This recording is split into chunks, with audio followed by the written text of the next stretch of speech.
Halo semuanya, hari ini kita akan bahas suatu alat yang bermanfaat banget untuk merancang dan memahami bisnis kita, yaitu Business Model Canvas atau biasa disingkat BMC. BMC ini kayak peta yang memudahkan kita melihat gambaran besar bisnis kita, mulai dari siapa pelanggan kita, apa yang bikin mereka tertarik, sampai cara kita menghasilkan keuntungan dan menekan biaya. Jadi, bisnis model Canvas ini sebenarnya sudah dipakai banyak perusahaan besar maupun kecil di seluruh dunia. Kenapa? Karena alat ini tuh simple, visual, dan efektif buat memastikan semua aspek penting dari bisnis kita bisa diperhatikan. Mari kita mulai. Apa sih bisnis model Canvas itu? Jadi BMC ini adalah sebuah template yang dibagi jadi 9 bagian atau blok, yang masing-masing bagian mewakili aspek penting dari sebuah bisnis. Dengan begitu, kita bisa ngerti bisnis kita tuh lebih mendalam, baik untuk bisnis baru maupun buat merancang strategi di bisnis yang udah jalan. Yang menarik, BMC ini fleksibel banget. Misalnya, ada suatu startup yang baru jalan, BMC ini bisa membantu buat nentuin target pasar atau fitur produk yang benar-benar diinginkan oleh pelanggan. Sedangkan untuk bisnis besar, BMC ini berguna untuk menyempurnakan strategi bisnis dan meningkatkan efisiensi. Nah, sekarang kita bahas satu persatu dari 9 blok yang ada di dalam bisnis model Canvas. Setiap blok ini punya peran spesifik, dan kalau semua blok ini saling mendukung, bisnis kita akan punya fondasi yang sangat kuat. Kita mulai dari yang pertama, yaitu customer segment atau segmen pelanggan. Di sini kita harus paham siapa yang beli atau memakai produk atau jasa kita. Ini sangat penting karena setiap segmen punya kebutuhan perilaku dan preferensi yang berbeda. Misalnya kita bikin bisnis makanan sehat, kita bisa punya beberapa segmen pelanggan, seperti orang yang sedang diet, orang yang sadar kesehatan, atau bahkan atlet. Nah, masing-masing segmen ini mungkin membutuhkan jenis produk atau layanan yang berbeda. Lanjut ke blok kedua, yaitu value proposition.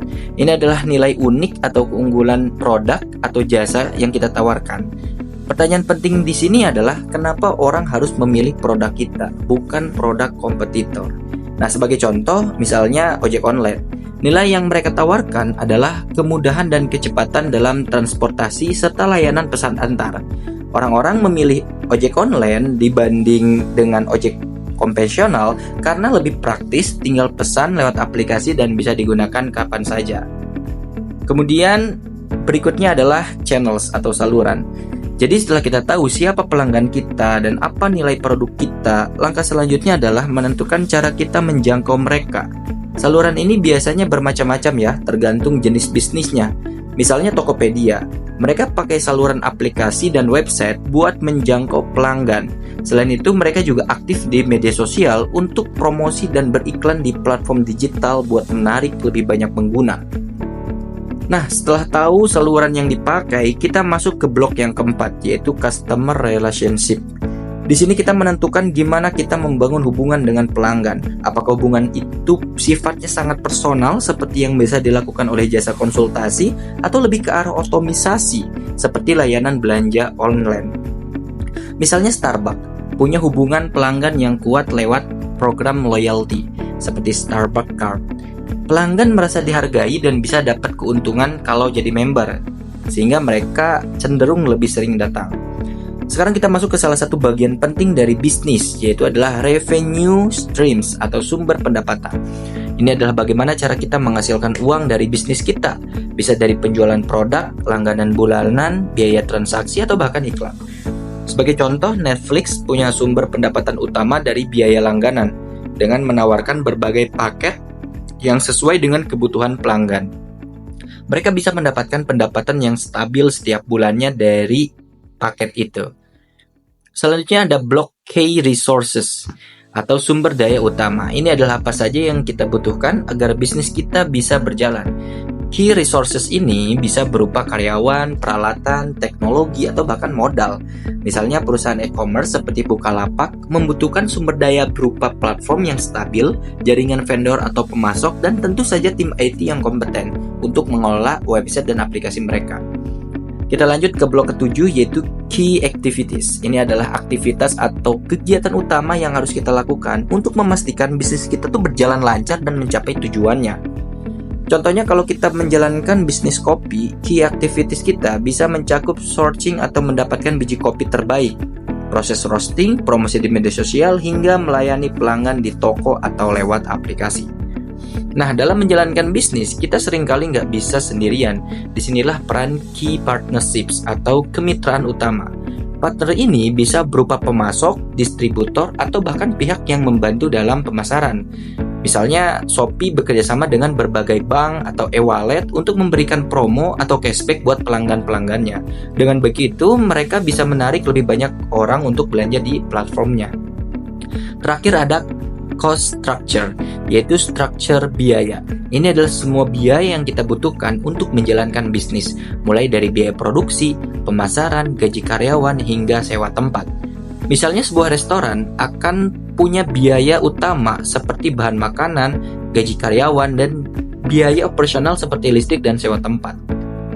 Oke, biar makin jelas, kita coba terapkan bisnis model Canvas ini ke contoh nyata. Misalnya kita punya bisnis coffee shop kekinian bernama Kopi Maju. Customer segmennya kita tulis di sini mahasiswa, pekerja kantoran, pencinta kopi.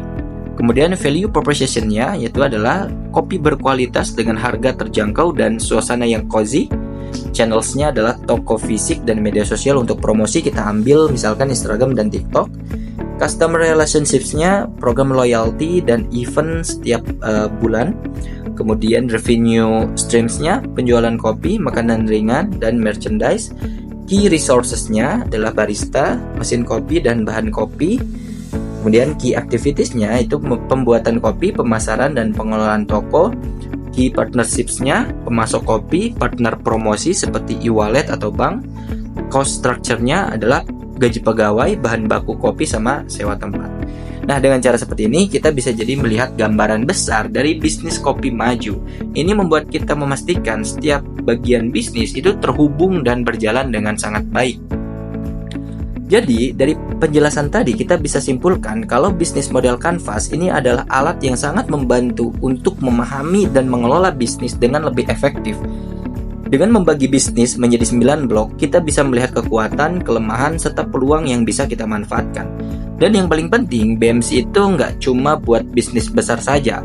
Bisnis kecil atau bahkan startup juga bisa menggunakan BMC untuk lebih paham target pasar dan cara mendapatkan keuntungan. Oke, terima kasih sudah mengikuti pembahasan kita hari ini tentang bisnis model Canvas. Semoga kita lebih paham dan bisa mulai menerapkan BMC untuk bisnis kita masing-masing. Pada pertanyaan, silahkan drop di kolom komentar dan jangan lupa subscribe channel ini.